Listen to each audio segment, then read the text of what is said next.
It's obvious that I'm different from the rest. And it's obvious that I'm different from the rest. And I'm gonna be very clear. In my years here, coming in here, I know the fact that I speak French, but I'm not French. I've noticed those things. So when I started, I did my best to make everybody comfortable, because I understand that not everybody are exposed to people like me, or to this different, your lifestyle might be just specific to one thing, and then interacting with somebody different could be a little awkward, or you might have different, the way you view the world might be different. So when I started here, as you notice, I've done my best to make everybody comfortable, giving gifts from Africa, like the as a threat or something. It's the worst. I think it's the hardest thing to go through. The insults, I think I can get over it easily, as long as, okay, you call me whatever, let me just get back to it. The painting an unsafe picture of an individual, that really gets to me. And lastly, I don't know what's the issue. Well, right after that, I talked to her, but it was just, and prior to that too, when I started, I talked to Shelby, but it wasn't. I sugarcoated and asked, I feel like the team. I just want to make the team comfortable.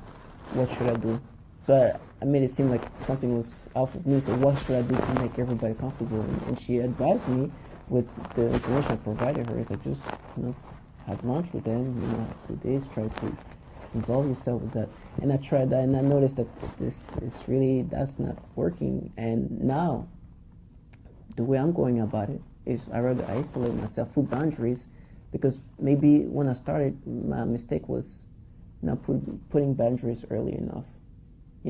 Letting jokes go a little overboard and laughing along when I should have said, this is not appropriate.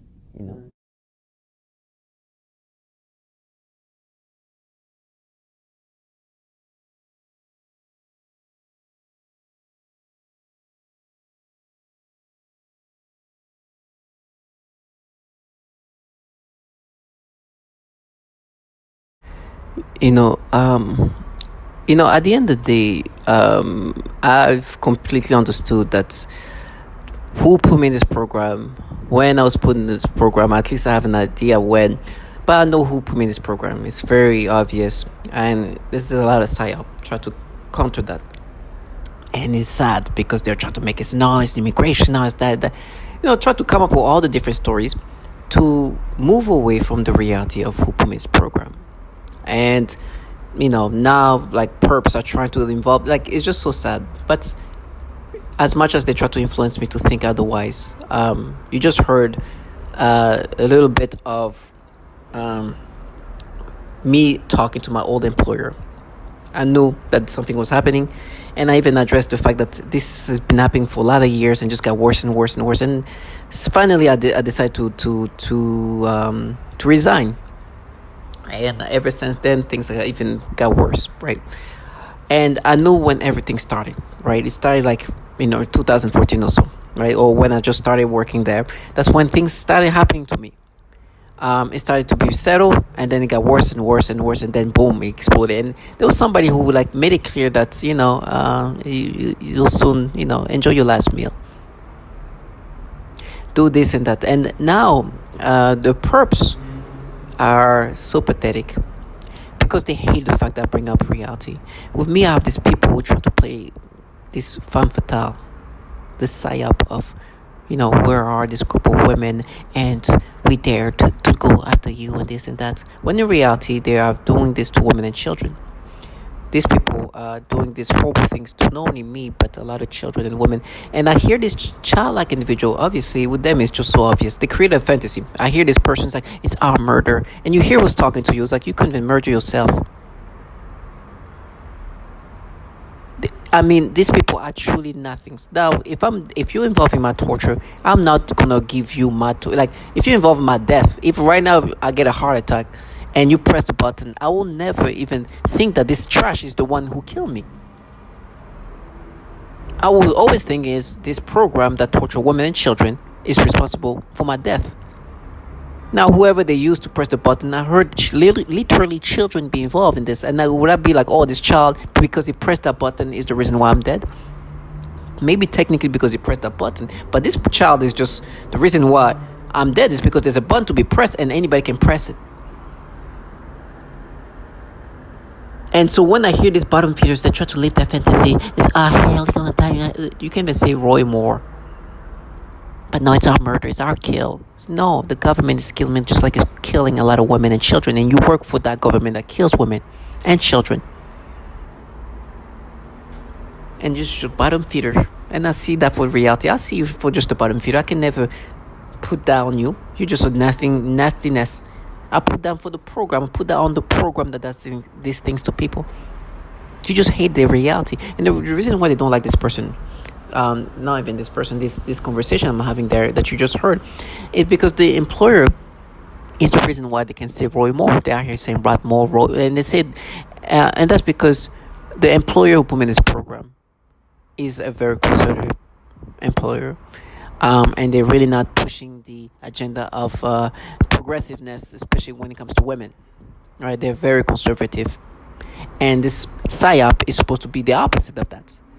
They're a femme fatale group of women, and they're doing everything to change the narrative of reality, which is the reality is these people who put in this program actually spend money on a pedophile. And while I was there, somebody was just bragging to me, let me know. It's like, oh, I know CIA agent, and you're just looking at me. I was like, what? What do you mean? Like, I didn't even understand why he brought that. Why would you tell me you know CIA agent? Like, what does it do to me? Like, why? I just asked you, do you do anything fun? And he's like, I know CIA agent. I know a CIA agent. I was like, okay, or that. What? How does he make it? Like, what does that have to do with you having a fun life? He was literally telling me something that I didn't understand at the time, but he was saying that you're in a program where this intelligence community is involved and you're part of that. You're involved in that program. So now I'm listening to this perp, going through the scripts. So I'm saying, it's frustrating, but at the end of the day, I think it's more frustrating for them in regard of me never subscribing to their fantasy. You just heard this conversation I had with this person. That was in 2018, I think. He was telling me things I'm experiencing today, or they tell me now. In 2017, 16, they talk about, you're gonna be a bum or something like that. For that saying that immediately, this is the things they tell me now, and I know they were putting this together. I remember the vice president looking at me like just excited, just making calls and things like this. Obviously, it's him. So today they try to find ways to make me think it's somebody else. Somebody sent a picture of me and him in 2013. And there, he's not a perp, right? People that are close, my own siblings now are perp, right? Now my own brother is a perp now. My own mother is a perp now. My own sister's a perp. That happened after I started working for that company. And so I don't know if he sent this picture to disorient me or, regardless. At that time, nothing was going on with me. I was not a target individual. I was not being I was not in the program. But they tried to find ways to find times where before I was working at that place, how can we make him think that this was happening before? And they bring me back to a moment they tried to create. There was a time when I used to go somewhere, and there was after a war or something. So there was a lot of soldiers around. It was not a real war, but there was some dispute going on that border. And so, it's crazy. And so they were trying to they were trying to create a story like, oh, you remember how this soldier was looking at us? Like, this guy was working for the military, and there was just like across the borders, it's back and forth. And that country is a country where there's a lot of surveillance. I don't want to go specifically where it is, but this is kind of the norm, especially when you see a stranger, somebody who's not usually to be there. Like they keep, they make sure they keep an eye on you. Like, is this guy a spy or something like that? And it's the environment I'm in. When you go to that border, that's kind of a dangerous place. And right now, this border is still having issues. It's like a part two of what was happening at the time. And so they try to, like, you see you weren't there, you see how they look, like, no, like, this is, I know, reality. So they try to find ways to kind of distort the reality that the people who put me in this program are these people. So find a way to think about other times that we can believe that it's then. Oh, you see that person is looking at you. I was like, do you understand that this is a time where there was like a little bit of conflicts over there? That was the part one of this conflict. It started when I was there. It was actually ending around there. It's like, no, but I see he was looking at you. I was like, no, nothing was happening to me. He was doing his job. That's what they do. And in that time, there's very, like, people are scared of, it's a kind of environment where, let's just say that there's a level of surveillance based on the country, right? And so they try to use that moment. It's like, oh, you see that? It's like, no, I know it's not them. I'm understanding of reality, even though they try to create reality. They truly create their own little fantasy of reality. They make you believe a falsified reality in order to, like, make you forget of reality. For example, what you just heard is the reason why I'm here. I was in this program. I was put in this program by these people, which they hate, because these people are the reason why you have a problem having abortions in Texas. And these people are trying to be the psyop femme fatale group of people. So they are here coming up with stories and reality they put together to block out the reality. And so now they're like, oh no, we see that. It's like, listen, today, there's conflicts around that because the part one, I'm not going to say what was happening at the time when I was there. And everybody was watching everybody. And then they try to bring that. It's so bad. In my brain, they try to find any ways to try to bring this moment. It's like, oh, you see how that person looked at you? Oh, that person looked at me? It's like, what? I have no doubt. And target individual, they're going to try to make you feel doubtful of reality. They are trying to paint a new reality. Because this employee put me in this program, now they try to make me think, oh, this person was looking at you. And then it confuse your memories. Like, was it before or after you start working? It was either way, I have no doubts. And I can tell you that my targeting started when I started working at this company. I don't want to say the name of it. Now, whoever looked at me, however looked at me, I don't care about that. I'm not going to go on that, this BS stories. It's all for the purpose to cover up the reality. That's all they've been doing. I'm looking at the person on my phone who's responsible for me being in this program. I'm looking at him right now. That's why I'm in this program. Now, was that person looking at me before I start working with the storylines? I don't care about that. They can play with my brain and my memories whenever, and they can make me imagine maybe that's why I was looking at them. It's like, I don't care. That this is the stories they can put together. I'm not gonna like try to like search that in my brain. Like, it's just so sad. Because what they try to do is to create an influence of thoughts that's gonna make you feel doubtful about the obviousness of what happened there. This employer, which I won't say the name, but is donating money to a pedophile in Alabama, is the reason why I'm in this program. And now what they're doing is to try to find a way to influence me to think otherwise, which is not going to happen. So listen to that and understand that I've never subscribed to any other narrative they try to put together to cover up the reality because of the psyop. This trash of frauds. To try to block out the reality of who put me in this program.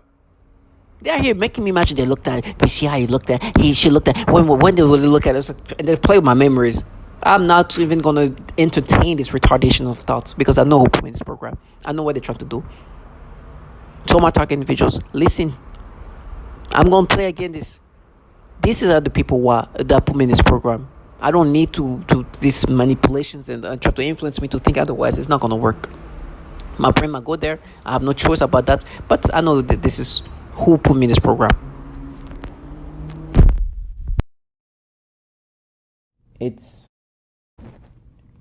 it's obvious that I'm different from the rest. And it's obvious that I'm different from the rest. And I'm gonna be very clear. In my years here, coming in here, and the fact that I speak French, but I'm not French. I've noticed those things. So when I started, I did my best to make everybody comfortable, because I understand that not everybody are exposed to people like me, or to this different, your lifestyle might be just specific to one thing, and then interacting with somebody different could be a little awkward, or you might have different, the way you view the world might be different. So when I started here, as you notice, I've done my best to make everybody comfortable, giving gifts from Africa, like the as a threat or something. It's